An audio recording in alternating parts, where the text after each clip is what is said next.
मेरा नाम सुरेश है। मैं एक बड़े शहर में नौकरी करता हूँ। घर की हालत ठीक न होने के कारण हमेशा से मुझ पर ही जिम्मेवारी रही है, इसलिए प्यार और लड़की कभी मेरी ज़िंदगी में आई ही नहीं। लेकिन अब 1 महीने से मुझ पर प्यार क्या होता है इसका एहसास हो रहा है। मैं जिस फ्लैट में रहता हूँ वो एक सोसाइटी है और मेरे फ्लैट की बालकनी से मुझे रोड के उस पार एक लड़की अपने फ्लैट की बालकनी से बैठे देखती ही रहती है। शुरुआत में मुझे लगा था कि यह मेरी गलतफहमी है, लेकिन जब यह बार बार होने लगा तो मुझे यकीन आया कि शायद मेरी तरह वो भी प्यार की तलाश में है। मैं अपने ऑफिस में शाम 6 बजे आता और आते ही सबसे पहले बालकनी में जाता। मेरे जाने के ठीक 5 या 10 मिनट बाद ही वो आ जाती और अपनी बालकनी की चेयर पर बैठकर एकटके मेरी ओर ही देखा करती। हम दोनों कभी एक दूसरे की तरफ देखते, कभी देखकर हंसते। हमारे फ्लैट की दूरी इतनी थी कि हमारी आवाज़ एक दूसरे तक नहीं पहुंच सकती थी। शुरुआत में मुझे लगा कि मैं पागल हूँ, लेकिन फिर धीरे धीरे मुझे यह अच्छा लगने लगा। हम दोनों करीब 1 घंटे तक ऐसे ही एक दूसरे की तरह देखा करते, फिर वो अंदर चली जाती। मैंने ऑफिस से छुट्टी लेकर कोशिश करी कि शायद दिन में कहीं वो नीचे मुझे दिखाई दे तो मैं उसके सामने जाकर उससे बात करूं, लेकिन ऐसा नहीं हुआ। दिन में वो मुझे दिखाई नहीं दी। हमारे मिलने की जगह थी बस वो बालकनी और हमारा एक दूसरे को लगातार देखते रहना। मेरे रूम में मेरा एक पार्टनर भी रहता था। मैंने कोशिश की थी कि उसे ना बताऊं, लेकिन उसे धीरे धीरे पता चल ही गया। अब वो मुझे तरह तरह की राय देता रहता है। वो मुझे कहता है कि लड़की को एहसास तो करा कि तू उससे बात आगे बढ़ाना चाहता है। इस तरह दोनों कब तक बालकनी से एक दूसरे को देखता रहेगा।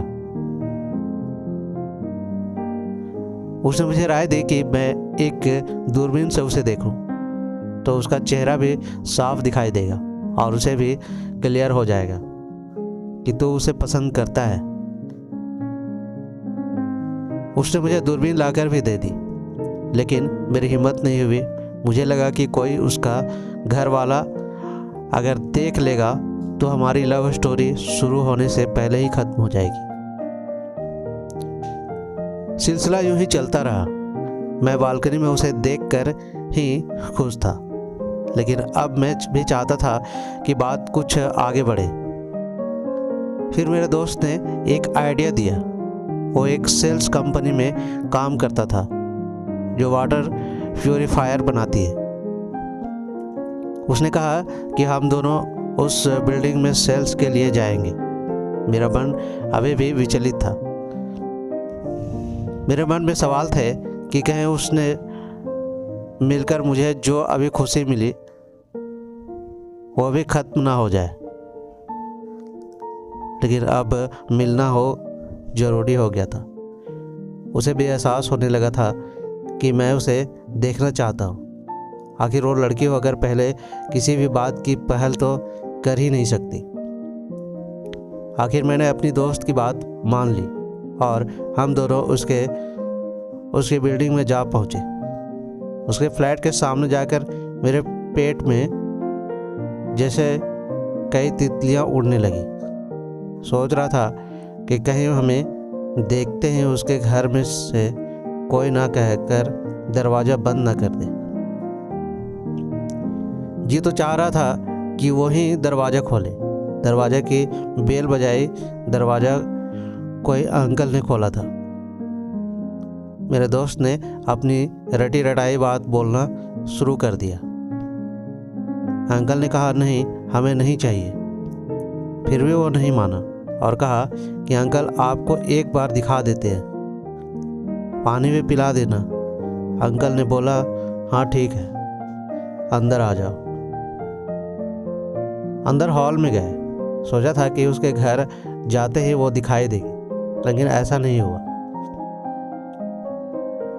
बेडरूम के दरवाजे बंद थे। हम लोग अंकल को डेमो देने लगे। अंकल अच्छे थे, हमारी बात सुनी। हम लोग जानकर शाम को गए थे और मैंने सोचा था कि वो बालकनी में जब मुझे देखने जाएगी तो अपने ही घर में मुझे देखकर हैरान हो जाएगी। अब समय हो गया था और एक बेडरूम का दरवाज़ा खुला। सामने उसे देखकर मेरी तो धड़कनें रुक गई। वह वाकई बहुत सुंदर लग रही थी। उसकी नज़रें मेरे पर ही, मुस्कान उसके चेहरे पर थी। मुझे लगा कि उसने मुझे पहचान लिया।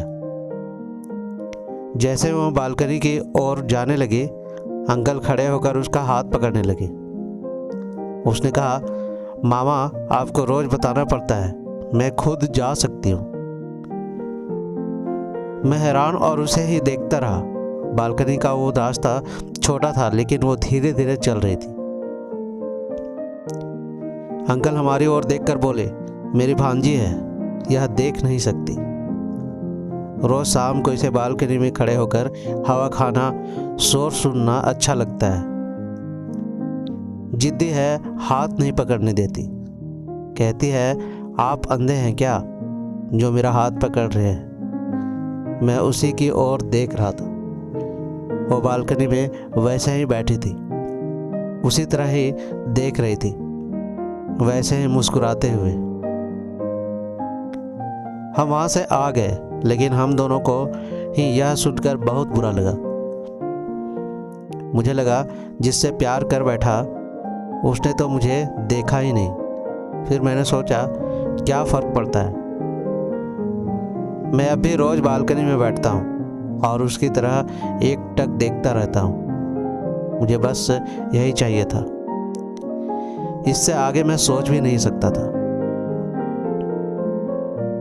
और मेरा प्यार एक तरफा था और एकदम सच्चा। तो ये थी एक कहानी। कैसी लगी अपने दोस्तों के साथ शेयर कीजिए। साथ ही साथ चैनल पर नए हैं तो सब्सक्राइब भी कीजिए। मिलते हैं एक ऐसा ही नई कहानी के साथ। तब तक के लिए धन्यवाद।